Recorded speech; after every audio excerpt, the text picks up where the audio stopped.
हर जगह लोग आते हैं रोते हुए कि हम क्या सपने लेकर के पलवल में आना चाहते थे, और आज 7A लगा हुआ है जहाँ जिन इलाकों में 7A में कोई रजिस्ट्री नहीं हो सकती, लेकिन यहाँ रिश्वत दे करके तहसीलों में 7A के इलाकों में भी रजिस्ट्रियाँ हो रही हैं। नगर परिषद में जबरन NOC झूठी बनाई जाती हैं, वहाँ रजिस्ट्रियाँ हो रही हैं। और खेतीबाड़ी की ज़मीन में जो ग्रीन बेल्ट के एरियाज हैं वहाँ पर भी नाजायज़ कॉलोनी काट करके इस पलवल को एक बहुत ही स्लम एरिया की तरह भाजपा के लोग बनाने में लगे हुए हैं।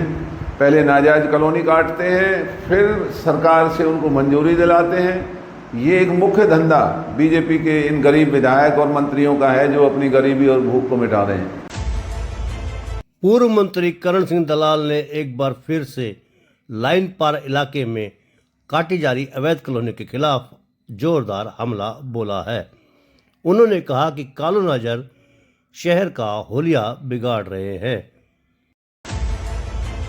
भाजपा के जो विधायक और जो मंत्री हैं वो अधिकारियों के साथ मिलकर के पलवल के इलाकों में नाजायज़ कॉलोनियाँ काटने का काम कर रहे हैं।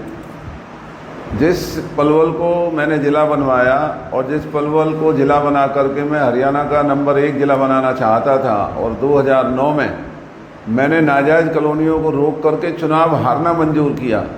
आज बड़े दुख की बात है कि भाजपा के लोग अपनी भूख मिटाने के लिए, अपनी कंगाली को ख़त्म करने के लिए इस इलाके को नरक बनाने का काम कर रहे हैं। और ये पलवल अब एक शहर और ज़िला नहीं, एक गांव जैसा इलाका बनता जा रहा है। यहाँ का DTP, यहाँ के अधिकारी मोटी रिश्वत लेकर के, और ये जो नाजायज़ कॉलोनी काटने वालों का, क्योंकि मंत्री और विधायक और भाजपा के जितने भी ये कम गरीब टाइप के जो नेता हैं वो सब नाजायज़ कॉलोनी काटने में लगे हुए, अपनी गरीबी मिटा रहे हैं।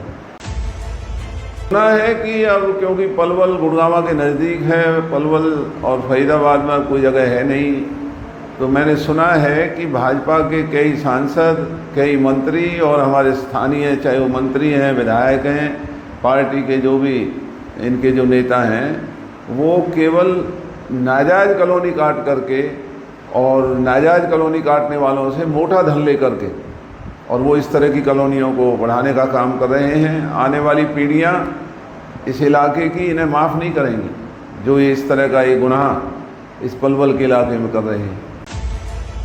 मैं ये चाहता था कि अगर कोई कॉलोनी कटती है तो उसमें पार्क की जगह हो, उसके अंदर खेलने का मैदान हो, उसके अंदर कम्युनिटी हॉल की जगह हो, और बहुत बड़े एरिया में स्कूल का भी स्थान छोड़ा जाए, और सड़कें 35 और 40-30 फुट से कम ना हो। लेकिन अब फिर से पलवल में छोटी छोटी गलियां काट करके ये प्लॉट बनाए जा रहे हैं। रेल लाइन पार का तो बहुत ही बुरा हाल है। वहाँ इतना बड़ा एक गिरोह बीजेपी के लुटेरों का वहाँ पर काम कर रहा है जो तमाम इलाके को स्लम एरिया बनाने में लगा हुआ है, और लोगों की हालत बहुत ख़राब है। क्राइम रेट बढ़ रहा है, वहाँ पर ना जाने कौन लोग आकर ला कर के बसाए जा रहे हैं, और जब भी निकलते हैं चारों तरफ जाम लगे रहते हैं। तो पलवल जिसे मैंने ज़िला बनवाया था अब ये ज़िला जैसा नहीं है, गांव जैसा नज़र आने लगा है। कोई सामाजिक उत्सव आप नहीं कर सकते, शादी सगाई मौत ज़िंदगी जो भी काम है इस घनी आबादी में आप कैसे गुजारा करेंगे।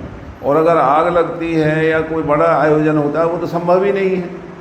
तो ये जो बीजेपी के लोग धर्म की आड़ में और लोगों की भावनाओं से खेल करके धार्मिक संस्थाओं का नाम लेकर के, देवी देवताओं का नाम लेकर के कॉलोनियाँ काट करके अपनी भूख मिटा रहे हैं, ये असंवैधानिक है और बहुत शर्मिंदगी की बात है। लेकिन भाजपा के लोग हैं कि वो अभी सत्ता के नशे में चूर हैं और अपनी इस गुनाह को देख नहीं रहे हैं। और DTP जो पलवल का है कहते हैं कि लाखों रुपए, करोड़ों रुपए उसकी महीने की आमदन है, और उसका हिस्सा यहाँ के मंत्री, विधायक और यहाँ के अधिकारियों को जा रहा है।